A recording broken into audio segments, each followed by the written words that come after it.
ಪಾತ್ರ ಬಂದ್ಬಿಟ್ಟು ದಕ್ಷವರ್ಧನ ಅಂತ ಮಾಡ್ತಾ ಇದ್ದಾರೆ. ದಕ್ಷವರ್ಧನ ತುಂಬ ಹೈಲಿ ಟ್ಯಾಲೆಂಟೆಡ್ ಪರ್ಸನ್. ನೋಡಿದಾಗ ಕೆಲಸ ಇದೆ, ನೋಡಿದಾಗ ಇವ್ರ ಬಗ್ಗೆ ಒಂದು ಕತೆ ಮಾಡಬೇಕು ಅನ್ನಿಸ್ತು. ಅಂತ ತುಂಬ ಸಮಾಜಕ್ಕೆ ಒಂದು ಒಳ್ಳೆಯ ಸಂದೇಶ ಇರುವಂಥ ಕತೆ ಮಾಡಿದ್ದೀನಿ. ತುಂಬ ಏನು ಹೆವಿ ಬಡ್ಜೆಟ್ಟು ಆ ಥರ ಎಲ್ಲ ಏನೂ ಇಲ್ಲ. ಇದಕ್ಕೆ ಗನ್ನಕ್ಕೆ ಕೆಲಸ ಕೊಟ್ಟಿಲ್ಲ, ಪೆನ್ನಿಗೆ ಕೆಲಸ ಕೊಟ್ಟಿದ್ದೀವಿ. ಪೆನ್ನು ತುಂಬ ಪ್ರಾಮುಖ್ಯತೆ ಇದೆ ಇದರಲ್ಲಿ.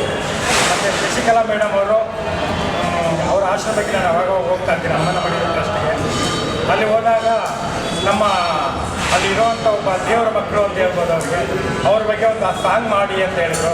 ನಾನು ಅಲ್ಲಿ ಹೋದಾಗ ನನಗೆ ಅಲ್ಲೊಂದು ಪಾರ್ಟಲ್ಲಿ ಇದಕ್ಕೆ ಒಂದು ಸಂದೇಶ ಇರುವಂಥ ಒಂದು ಕಥೆಯಲ್ಲಿ ಒಂದು ಭಾಗವಾಗಿ ಮಾಡ್ತೀನಿ, ಇಲ್ಲೆಲ್ಲ ಶೂಟಿಂಗ್ ಮಾಡ್ತೀನಿ, ನಿಮ್ಮ ಸಹಕಾರ ಬೇಕು, ಆಶೀರ್ವಾದ ಬೇಕು ಅಂದಾಗ ಅವರು ಹಿಂದೆ ಮುಂದೆ ಹೇಳಿದೆ, ಯಾವಾಗ ಬೇಕಾದರೂ ಬನ್ನಿ ಶೂಟ್ ಮಾಡಿ, ನಮ್ಮ ಕೈಲಾದ ಸಹಕಾರ ಮಾಡ್ತೀವಿ, ನಮ್ಮ ಆಶೀರ್ವಾದ ಸದಾ ಬಂದಿರುತ್ತೆ ಅಂತ ಹೇಳಿದ್ರು. ಅದೇ ರೀತಿ ಸ್ವಾತಿ ಅವರು ತುಂಬ ಪ್ರತಿಭಾವಂತ ಕಲಾವಿದೆ. ಮೊದಲು ನಮ್ಮ ಸಿನಿಮಾದಲ್ಲಿ ಅವರು ಮಾಡಿದ್ದಾರೆ.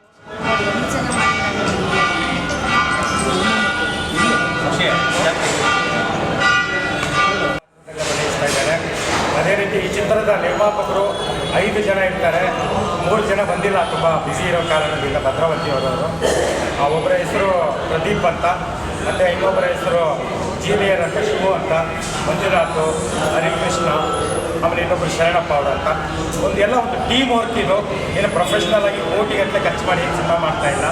ಈ ಸಿನಿಮಾದಿಂದ ಸಮಾಜಕ್ಕೆ ನಾವು ಏನೇ ಮಾಡಿದ್ರು ಕೂಡ, ನಾವು ಏನೇ ಒಂದು ಐಟಮ್ ಸಾಂಗ್ ಬರೀ ಅಂತ ಯಾರಾದರೂ ಹೇಳಿದ್ರು ಕೂಡ ಅದರಲ್ಲಿ ಸಂದೇಶ ಇರುತ್ತೆ. ಅದೇನು ಮೊದಲಿಂದ ಬಂದುಬಿಟ್ಟಿದೆ. ಇತ್ತೀಚೆಗೆ ನಮ್ಮ ಹಾಡುಗಳನ್ನ ಕೇಳಿರ್ಬೋದು ನೀವು. ಉಳಿದು ಮಾಡೋ ಮನುಷ್ಯ, ನೀರೋದು 3 ದಿವಸ, ಭೂಮಿ ಮೇಲೆ ಬಾಡಿಗೆದಾರ ನೀರಣ್ಣ, ಕಾಯಕವೇ ಕೈಲಾಸ ಅನ್ನೋದು ಬಸವ, ದರ್ಶನ್ ಬಗ್ಗೆ ಮಾಡಿದ್ದು, ಸುಟ್ಟರು ಗಟ್ಟಿಯ ಇಟ್ಟಿಗೆ. ನಮ್ಮದು ಉದ್ದೇಶ ಏನಂತಂದರೆ, ನಾವು ಕಣ್ಣಿಡಿದು ಏನೋ ಬರೆದಾಗ ಅದರಿಂದ ದುಡ್ಡು ಬರುತ್ತೆ, ಜೀವನ ಆಗುತ್ತೆ. ಎಲ್ಲದಕ್ಕಿಂತ ಹೆಚ್ಚಾಗಿ ಈ ಒಂದು ಅಕ್ಷರಗಳಿಂದ 4 ಜನ ಬದಲಾದರೆ ಅದು ನಮ್ಮ ಸಾರ್ಥಕತೆ. ಎಲ್ಲರೂ ಸಹಕಾರ ಚೆನ್ನಾಗಿದೆ.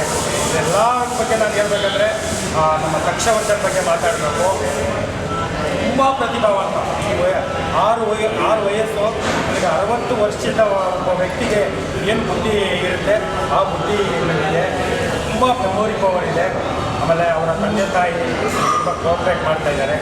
ಇಷ್ಟು ಇವನು ಪ್ರತಿಭಾವಂತ ಆಗೋದಕ್ಕೆ ನೋಡಿರಬೇಕು, ರೀಲ್ಸ್ ಎಲ್ಲ ನೋಡಿರಬೇಕು. ನೋಡ್ತಾ ಇದ್ದರೆ ಪದೇ ನೋಡ್ಬೇಕು ಅನಿಸುತ್ತೆ. ಒಂದು ರೀಲ್ಸ್ ನೋಡಿದ್ರೆ ಎಷ್ಟು ನೋಡಿದ್ರೂ ಬೋರ್ ಆಗೋಲ್ಲ. ಇಂಥ ಒಬ್ಬರು ಇಟ್ಕೊಂಡು ಇವರೇ ನಮಗೆ ಸೂಪರ್ ಸ್ಟಾರು. ಅದಾಯ್ತಾ, ಎಲ್ಲರೂ ಒಳ್ಳೆ ಪ್ರತಿಭಾವಂತ. ನಾವು ಏನೇನು ಯಾಕೆ ಮಾಡ್ತಾಯಿದ್ದಾರೆ ಎಲ್ಲ ಒಳ್ಳೆ ಕಲಾವಿದರು. ಇನ್ನು ಏನಾದರೂ ಮೇಲೆ ಯಾರಿಗೂ ಗೊತ್ತಿಲ್ಲ ಸ್ಟೋರಿ ಅದೆಲ್ಲ, ಏನು ಪ್ಲಾನಿಂಗ್ ಎಲ್ಲ ಯಾರು ಏನು ಹೇಳಿಲ್ಲ. ಪ್ಲಸ್ ನಾನು ಏನು ಹೇಳಿದ್ರು ಯಾರು ಸ್ಟೋರಿ ಕೇಳಲ್ಲ, ಏನೂ ಮಾತಾಡಲ್ಲ. ಬಂದರೆ ಬನ್ನಿ ಸಪೋರ್ಟ್ ಮಾಡಿ ಅಂದರೆ ಬಂದು ಸಪೋರ್ಟ್ ಮಾಡ್ತಾರೆ. ಅವ್ರ ಕಾರಣ ಏನೋ ಪ್ರಶ್ನೆ ಕೇಳಬೇಕಂದ್ರೆ ನೀವು ನಮಗೆ ಕೇಳ್ಬೋದು.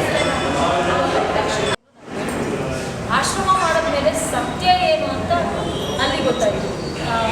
ಅದು ಸಿನಿಮಾ ಮಾಡಿದ್ದೇವೆ, ಇನ್ನೂ ಒಂದು ಜೀವನ ಇದೆ ಅಂತ ಗೊತ್ತಾಗಿದೆ ನನಗೆ. ಆಶ್ರಮ ಮಾಡಿದ್ದೇವೆ ಇಷ್ಟೇ ನಾವು ಜೀವನ ಅನ್ನಿಸ್ಬಿಡುತ್ತೆ. ಆಶ್ರಮಕ್ಕೆ ಬಂದು ಒಳಗೆ ಬಂದ್ರೇ ಅವ್ರು ಎಷ್ಟೇ ಕೋಟಿ ಬಂದಿರಲಿ, ಎಷ್ಟೇ ಬಡವ ಆಗಿರಲಿ, ಅಲ್ಲಿಗೆ ಬಂದ ತಕ್ಷಣ ಏನೂ ಇಲ್ಲ ಜೀವನ ಅಂತ ಗೊತ್ತಾಗ್ತದೆ. ಯಾಕಂದರೆ ತಂದೆ ತಾಯಿನ ಬೀದಿಲಿ ಬಿಸಾಕಿರೋರನ್ನ ನಾವು ಬಾಚಿಕೊಂಡು ಅವ್ರನ್ನ ತಪ್ಪಿಕೊಂಡು ಮುದ್ದಾಡ್ತಾ ಇದ್ದೀವಿ. ಯಾಕೆ ಅಂತಂದರೆ ಇದೇ ತಂದೆ ತಾಯಿ 30 ವರ್ಷಕ್ಕೆ ಮುಂಚೆ ಅವ್ರಿಗೆ ಯಾವ ಫೋನ್ ಇಲ್ಲ, ದುಡ್ಡಿಲ್ಲ, ಕಾಸಿಲ್ಲ, ಏನೂ ಇರಲಿಲ್ಲ ಅವ್ರ ಹತ್ರ. ಅವರು ಇವತ್ತು ನಮ್ಮ ಹತ್ರ ಫೋನ್ ಇದೆ, ದುಡ್ಡಿದೆ, ಎಲ್ಲಿ ಬೇಕಾದ್ರೆ ಓಡಾಡ್ತೀವಿ, ಮಾಡ್ತೀವಿ.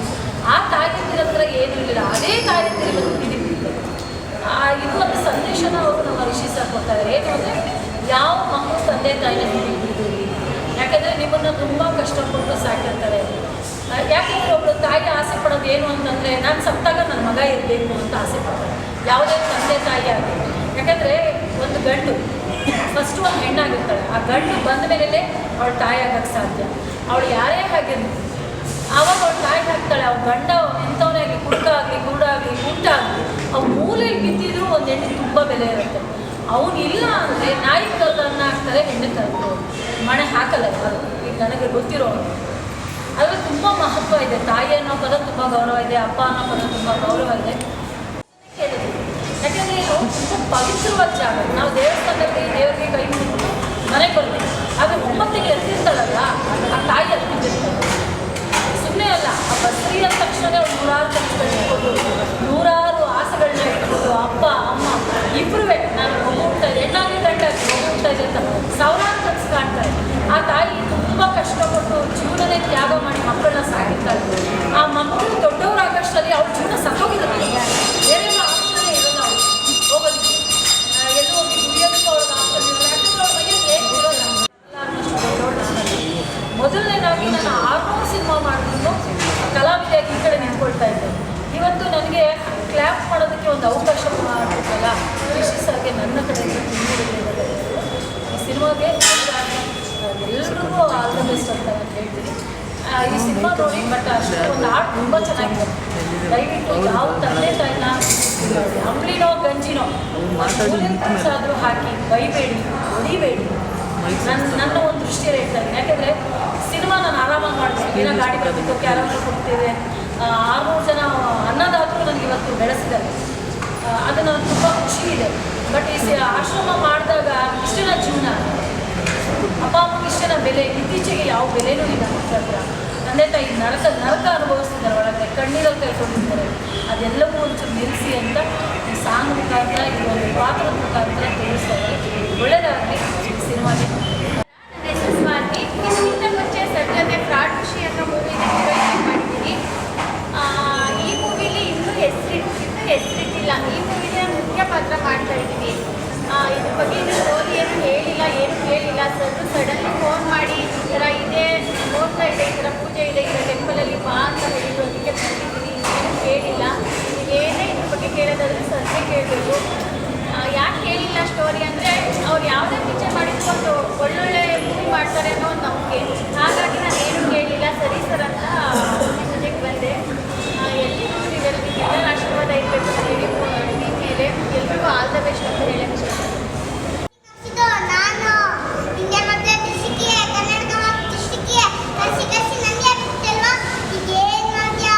ನನ್ನೂರು ನನ್ನ ಏರಿಯಾ ಬೆಂಗಳೂರು ಹುಡುಕ್ತೆ ಅಂದ್ರೆ ಹುಡುಗುತ್ತೆ ಕೈ ಎತ್ತಿ ತಡೆದ್ರೆ ಎಗರುತ್ತೆ. ಇದು ಲಕ್ಷವಾದ ಕೋಟಿ ಕಣ. ಒಂದೇ ಲಾಸ್ಟ್ ಸಾಕು, ಒಂದೇ ಒಂದು ಚೇಂಜ್ ಮಾಡಿ ಅಲ್ಲಲ್ಲಿ ಕಣ್ಣು ಮುಚ್ಚಿರ್ತಾರೆ.